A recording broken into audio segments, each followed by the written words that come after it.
Bilog ang bola, bilog ang mundo.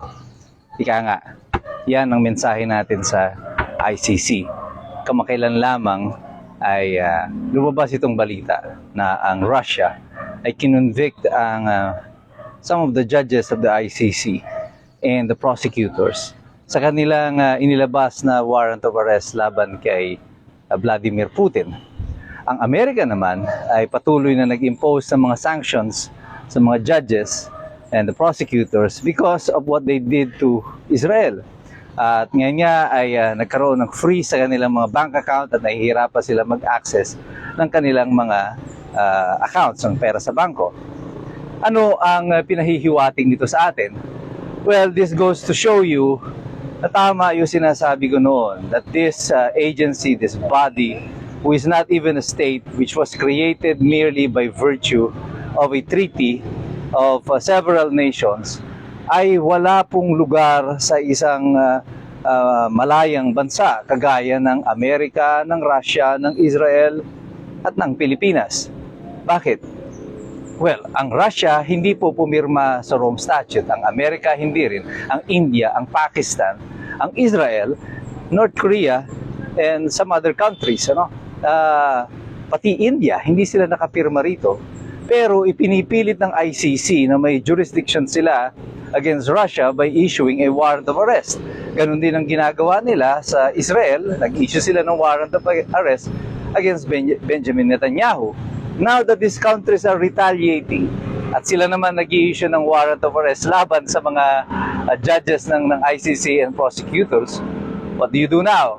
We have created a political and legal impasse na kung saan nagkakaroon ng diretsong banggaan ang mga bansa na ito na hindi pumirma sa Rome Statute na pinipilit ngayon ng Hague, ng ICC na sakop nila. Ang mga bansa kagaya ng Amerika, ng Russia, at ang iba pang mga bansa na hindi pumirma dito sa Rome Statute ito, ang issue sa kanila noon ay soberanya. Napansin nila na sa ginagawa at gagawin ng ICC, tila makukompromiso ang kanilang soberanya. At kaya hindi sila nagsipirma rito. Ano ngayon ang basihan ng ICC for issuing this warrant of arrest? Apparently, there is none. Ang Pilipinas na dating nakapirma ay nag-withdraw ng kanilang pagpayag, ng ating pagpayag dito sa Rome Statute.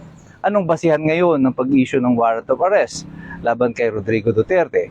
Well, apparently wala na rin. Kung susundan natin ang konsepto at prinsipyo na ginamit ng Amerika, ng Israel at ng Russia nang sila ay mag-take ng mga actions against the ICC. And this again proves my point na kaya ang ICC ay nilagay si Rodrigo Duterte dyan sa Hague at kailangan nila siyang ikulong sapagkat kailangan nila si Rodrigo Duterte para ipakita sa buong mundo that they have a clout, that they have legal authority over people na hindi naman nakapirma ang kanilang mga bansa o nag-withdraw ng kanilang pagpayag doon sa Rome Statute. Makikita natin that this is a ridiculous proposition at wala po talagang lugar ito para sa mga malalayang mga bansa. Ang malaking kaibahan po ng ICC doon sa mga international criminal tribunals which were created before, kagaya nung nag-try po dito sa World War II crimes, yung nag-try doon sa mga war crimes committed in Yugoslavia. These were created by virtue of United Nations resolutions at very specific ang purpose nila na i-trial lamang yung mga krimen na may kaugnayan dun sa gera. Ang pagkakaiba niya dito sa ICC, walang specific na crime or gera na itatry nila. Kahit na anong gera ang kanilang makita ay pwede nilang itry dito sa ICC. However, today, we are no longer trying war crimes. We are trying even mga ordinary crimes committed in independent states. Kagaya na sinasabi na to kay Rodrigo Duterte. These are not war crimes. Sinasabi nila this is a crime against humanity. But we have a local law that defines what is crime against humanity.